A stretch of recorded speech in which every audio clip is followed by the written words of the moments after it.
Well, good morning, everyone. It is good to be here again. Just as an introduction, I know I think it's been over a year since I've been here. It's been a while. But just an introduction, as Andy was saying, I'm Phil Antunes, and it's good to be here. I'm out from Abbotsford, so that's where we go to church. And it's always neat. I travel quite a bit for work.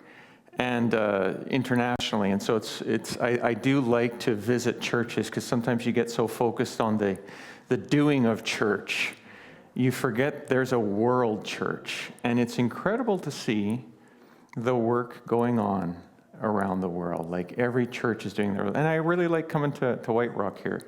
It's always refreshing to see your outreach, your ministries, and not to get on the prayer thing, but it's neat to hear the prayer requests and how you support each other.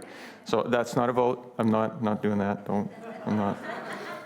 It's nothing to do with that.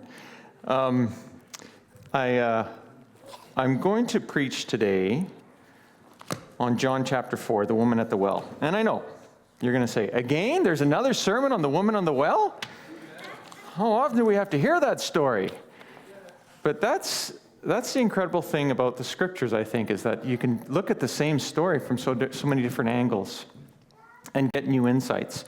So I want to start there. And John chapter 4, if you'd like to follow along on your phone app or the Bible, John chapter 4, verse 1. We're going to dig right in. Therefore, when the Lord knew that the Pharisees had heard that Jesus had made and baptized more disciples than John. So John the Baptist was already a problem. Now they're concerned, okay, Jesus is really becoming a problem, right? So Jesus had to leave. He had to leave Judea and departed again to Galilee. But he needed to go through Samaria. So he came to a city of Samaria, which is called Sychar, near the plot of ground that Jacob gave to his son Joseph. So this is going back couple thousand years here. Now Jacob's well was there. Jesus, therefore, being wearied from his journey, sat thus by the well. It was about the 6th hour. So let's break that apart here. So it says specifically he went through Samaria. Now I'm sure you all know, but I want to just refresh our memories because it's really important to understand the story of who were the Samaritans. Right? And the Samaritans, you've got to go back to, we're not going to go through all that, but 1 Kings chapter 12 is where this all starts. Solomon has passed away, King Solomon passed away, and his son Rehoboam takes the throne in about 930 BC. And the people come to him and say, hey, King Rehoboam, cut us some slack here. We've been working hard. There's been massive building projects, roads. The kingdom is... Your father did a lot of good work, but mercy, we need a break. Cut back the taxes, cut back the work.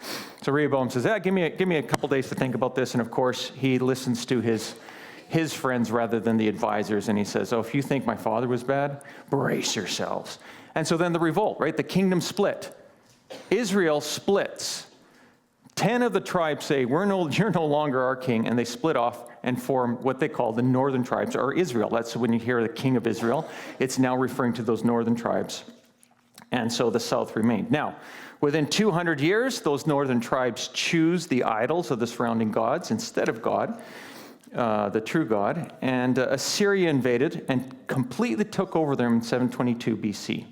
So 930, so they lasted about 200 years there.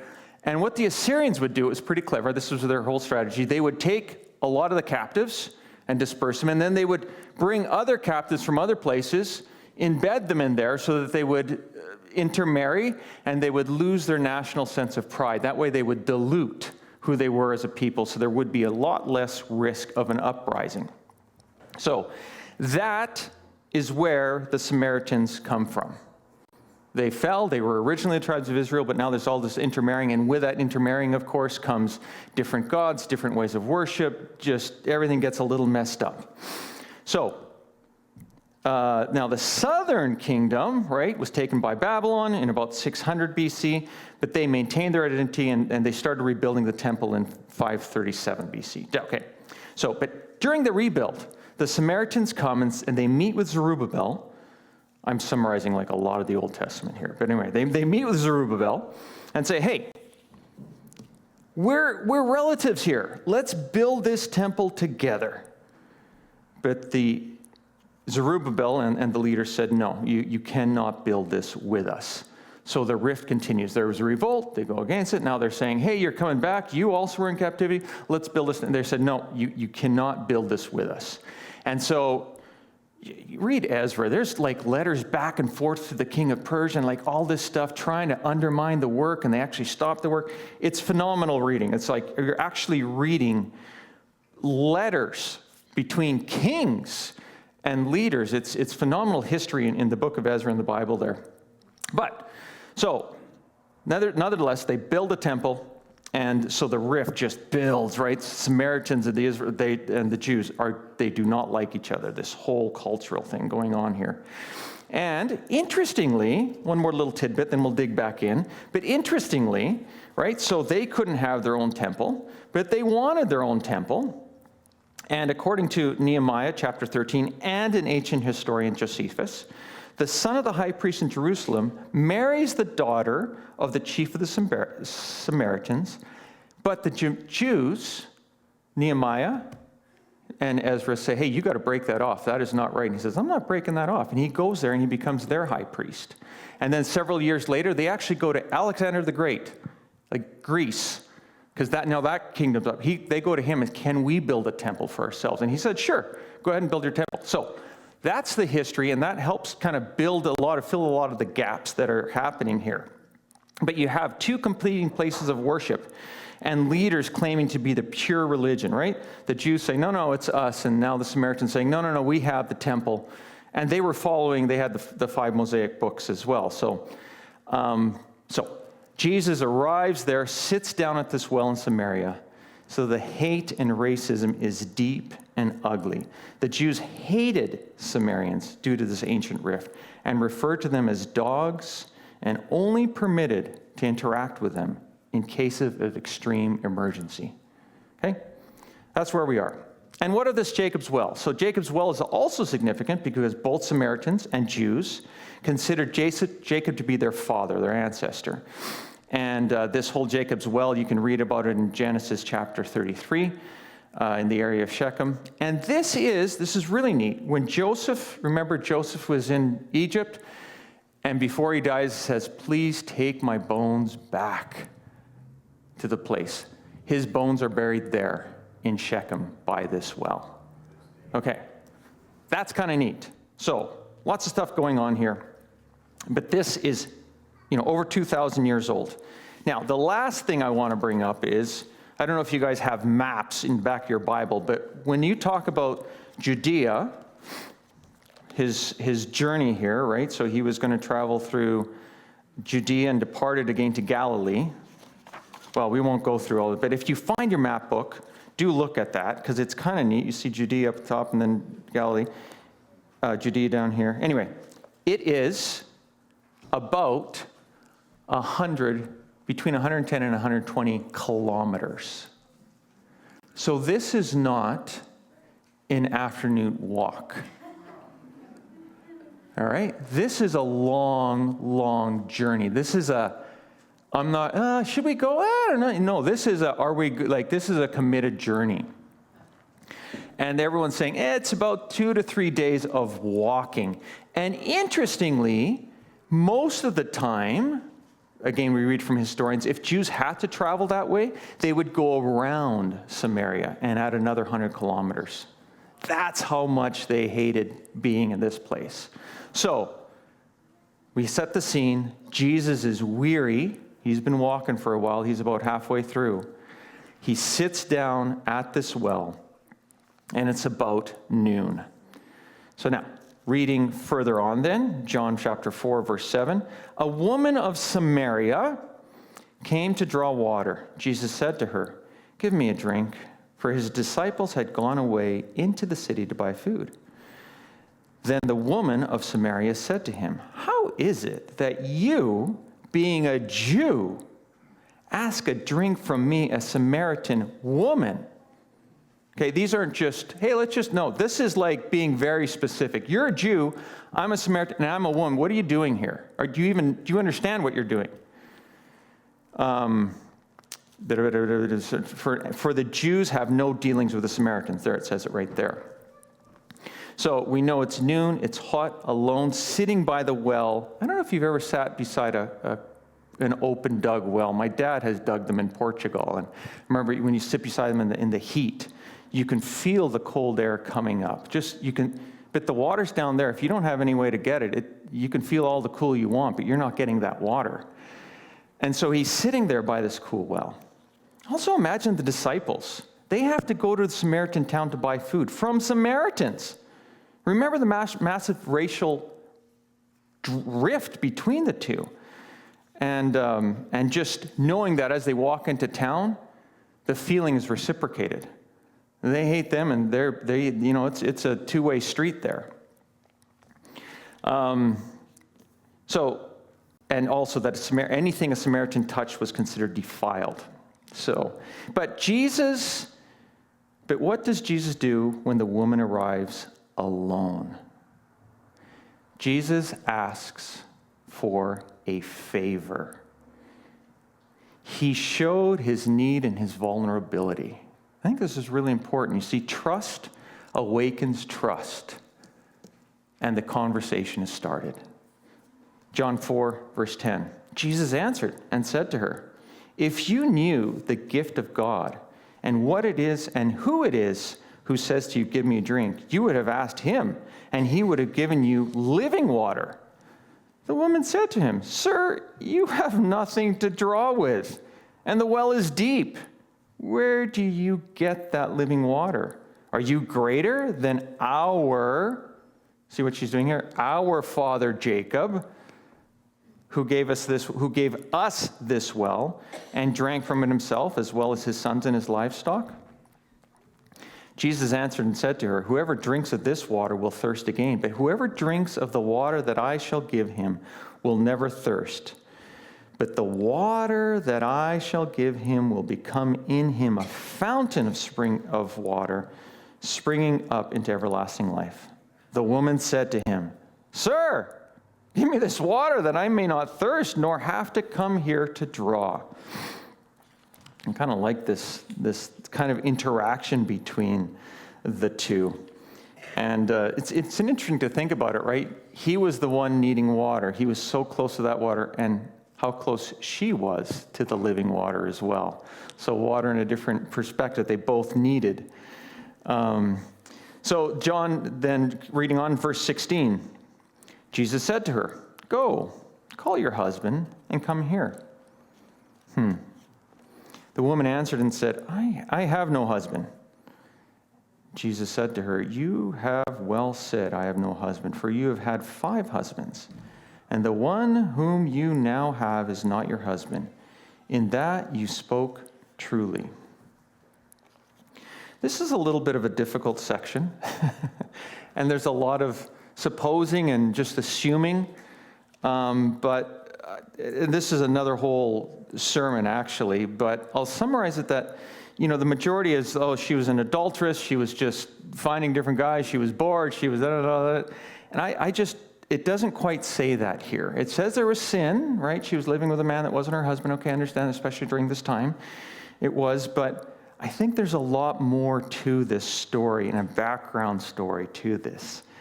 And in fact, when Jesus asks, says, "You've had 5 husbands," I don't think we can assume that his tone would be accusatory. I don't think his tone here isn't to aggravate. In fact, I think it's far more reasonable to argue that his choice of words are empathetic and full of compassion.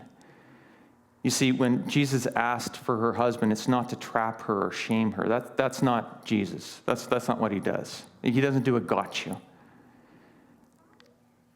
She has requested the living water, and he's spoken of, and he has begun to open the floodgates of her healing and wholeness. There's a lot of hurt in her life. And that's driven her to the position she's in. It's not one of choice.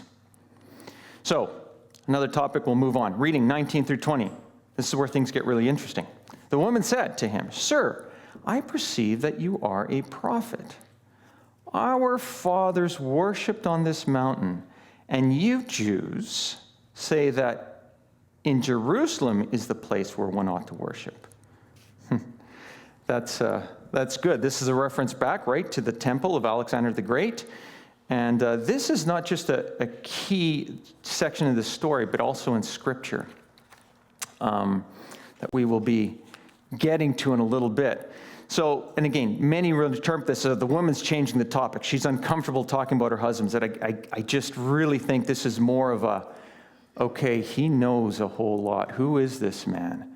And really shows her intellect, shows her ability to, what's going on here, and really dig in and understand who this person is. So she has understood that Jesus is a prophet, and now is asking him the heavy and honest theological question, one that's been plaguing.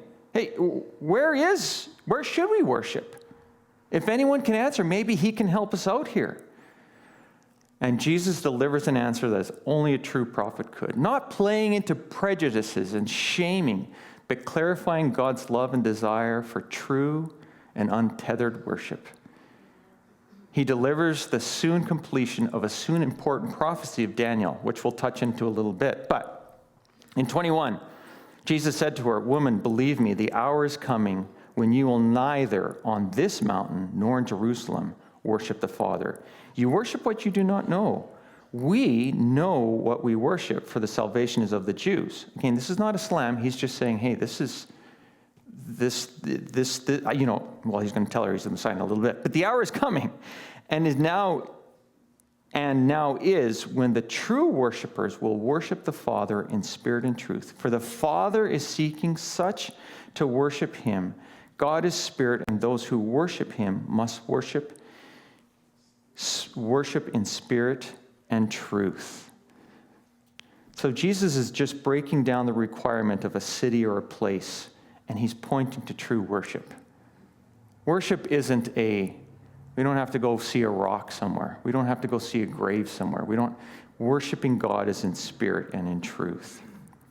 And there's this is kind of an important thing that, you know, there's, especially now currently we were talking about current events in Israel and Palestine, there's several people that are saying, okay, Israel's going to be part of the last day events. You know, that's going to happen in Israel, it's going to happen in Israel. That's not what the Bible actually teaches, right? There are groups out there who believe the lost tribes will return. The Mormons say they have DNA evidence, which they do not, and people of the Pashtuns and the Kashmiri, and there's lots of tribes. Everyone's saying, no, this is Israel. Israel's coming back. It's going to happen. But we know from Galatians, and if you have your Bibles, Galatians is a really important verse for us as Christians, especially in this time. Galatians 3, 26 through 29. I'll summarize, but Galatians 3:26, "For you are all sons of God through faith in Jesus Christ." You are all sons of God. Who's he talking to? "For as many as you have been baptized into Christ, you have put on Christ. There is neither," this is important, "neither Jew nor Greek. There is neither slave nor free. There is neither male nor female, for you are all one in Christ Jesus. And if you are Christ's, then you are Abraham's seed and heirs according to the promise." That's important. That's important to understand with everything going on in this whole prophetic context of Israel. So, we know that Israel is no longer a geographical pointer on a map or genetic lineage. It's based on those who have accepted Jesus Christ and worship God. So, okay, John. Back to John 4:25. "Then the woman said to him, I know that Messiah is coming, he who is called Christ. When he comes, he will tell us all things." Now hold on here. Jesus said to her, "I who speak to you am he." This is the first time in the Bible that Jesus reveals himself directly as the Messiah. And he reveals himself to a Samaritan woman. That can't be overemphasized. The importance of what Jesus is doing here and to whom he's doing. And why this woman? I think she was the one with the intellectual and the spiritual capacity to grasp it. Don't forget that John chapter 3, we're in 4, John chapter 3, he's talking to Nicodemus. right? One of the leaders. He doesn't tell him that. He tells it to a Samaritan woman. I think it's just so important of how God works. Now, John 4:27. At this point, so Jesus just said, hey, I am he. At this point, his disciples came, and they marveled. They were like, what is going on? That he talked with a woman, yet no one said, what do you seek? Or why are you talking to her? The woman then left her water pot. That's a great picture, right? She drew water, it's full. She leaves it, went her way into the city, and said to the men, come, see a man who told me all the things I ever did. Could this be the Christ? Then they went out of the city and came to him. As expected, again, for a man to speak to a woman in public was not customary, and in fact, very scandalous. And so that's why the disciples were just blown away. But she leaves her water pot, she runs into town, and again, she says, this is important, she met a man that told her all the things that she ever did. Again, this isn't, she's lived a very difficult life and been forced into decisions. And she's at a time of healing. So let's skip down now. 39. And many of the Samaritans of that city believed in him because of the word of the woman who testified. He told me all that I ever did. So when the Samaritans had come to him, they urged him to stay with them. And he stayed there, and his disciples, and he stayed there with them in their houses, and for 2 days, and many more believed because of his own word. I just think that's a neat picture of what God does, and how he actually embeds himself there. Where was I? Sorry. Yeah, so he embeds himself. And so you can just think, breaking down all these prejudices, right? The disciples didn't want to go to town there, and now they're staying with them. They're staying in their homes. Wow. What goes on for this one conversation is astounding. You just see the disciples just kind of eating and saying, man, this food is phenomenal. I wonder if they'll give us the recipe. These kids are great. This is a lot of fun. These people are fantastic. And why did all this happen? What was the key event? What caused all of this to happen? What's that? Anyone? He needed water. Jesus was thirsty. He was physically thirsty. He'd been traveling for 2 days, 1 to 2 days at this point. He was physically tired and thirsty. He needed water and had no way to get it on his own. He was vulnerable to someone who may likely have rejected him and rebuffed him. But, again, trust awakens trust. Vulnerability allows for accessibility. It's been a while now. Maybe about 10 years ago, I had an Explorer and I wanted to put a trailer hitch on it. And so I said, it's not too bad. I'm an engineer. I can do this, right? I can figure this out. I don't need help. So I start, taking everything apart, and I'm underneath my car, and I'm trying to put the receiver, the whole bracket in, and I got to a point where I realized I'm in a little bit of trouble here. I just got it. It was rather heavy. I'm laying under it. I'm like, what in the world? I'm trying to figure out how can I jack it and support it, and I've already been down there for half an hour trying to figure this thing out. And again, I'm lying under this thing, holding this thing up, trying to figure, and then my neighbor walks by and sees my feet from under the thing. He's like, hey, Phil, what are you doing over there? And I'm like, hey, can I get a little help? I need some help. I'm overcommitted here. He's like, sure. And he dropped, he was on his back underneath with me, We got the receiver hitched in, everything cleaned out and pulled out in less than 15 minutes. It was a quick job with an extra set of hands. And I just think, that was, and he's one of those guys that just talks. He's great to talk to. We've talked quite a bit. In fact, our kids played on the street together. And so our street is it's on a crescent, so there's just tons of kids always on the street. And so it was always my son and especially their daughter, they would always be out there playing. It was kind of fun. And, but, it was always that street talk. Hey, how you doing? Yeah, good to see you, that kind of stuff. But this is actually one time I actually needed help. I said, hey, I need your help. So we pop up, from underneath. I said, thanks so much. I realized I couldn't have done it without you. He's like, it's no problem. I'm like, hey, how are you? What's going on? And his demeanor completely changed. He says, hey, just got to let you know I'm going to be moving out in 2 days. My wife and I we're splitting. I'm like, oh my word. Are you kidding me? He's like, no, we've been struggling. And remember, so the daughter was, 8, and the son was, 10. Like, they were young kids. I'm like, oh. And he's like, hey, listen, I know you're a Christian. Can you pray for me? I said, yeah, I prayed for him. And my family prayed for him. And I just always think about that. And, just that shock of like, whoa, are you kidding me? Why did that happen? Why did that conversation happen? Why did he ask me to pray for him? Because I got myself in trouble. I needed help. I needed to ask for help. Trust awakens trust, vulnerability to accessibility.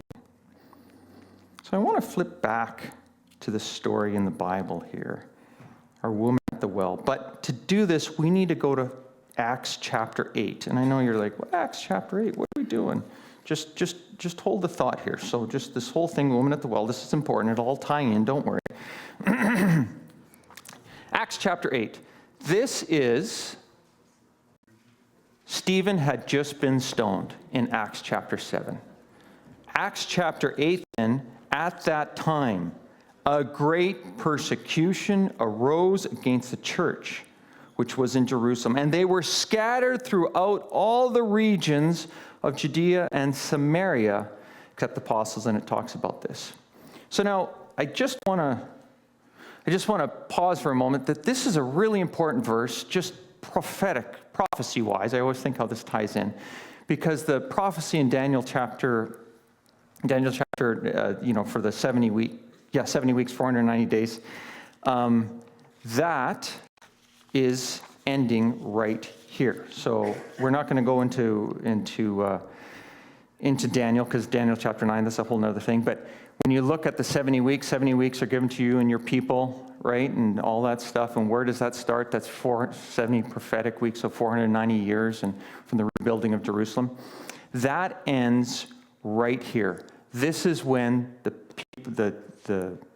nation of Judah, the Jews, officially reject Jesus. This is when, you are no longer God's chosen people. This is where Galatians 3 applies. So now, the message is going to be preached to all the world, and everyone who accepts is now, considered Israel. Why that's important is because if you look at 8 verse 4, therefore, those who were scattered went everywhere preaching the word. Then Philip, this is not the Apostle Philip, it's another Philip, but it's important that Philip is spelt with one L, because that's how I spell my name, and that's often, if there's any other Philips, they like 2 L's sometimes. But anyway, then Philip went down to the city of Samaria and preached Christ to them. And the multitudes with one accord heeded the things spoken by Philip, hearing these things. And it talks about the miracles, and other disciples, Peter and John, said, well, they need help over there. Let's go on over there. Now, I just think, when it says this, I know when it says the city of Samaria, they don't actually know what that means. There's 4 possible options. And one of those options is, where do you think the one option is? A very likely option that they went in Samaria. Sychar. And I would have a hard time thinking the woman at the well doesn't have something to do with this massive reaping event that's going on in Samaria. Doesn't say it in the Bible, but I think that has a lot to do with it. And so she was the first to hear that worship wouldn't be in a place or a people, and was among the first to worship God in spirit and truth. And what we see what Jesus told her come to pass right there, because it's whoever believes in Christ will be called an Israelite and will be saved. So Jesus' basic human need, again, was for water. That was it. He just needed water. And that's what his vulnerability to ask, I need a little help, is what led to this whole conversation, this whole movement of the disciples at the scattering to go to Samaria and convert and to bring people to Christ.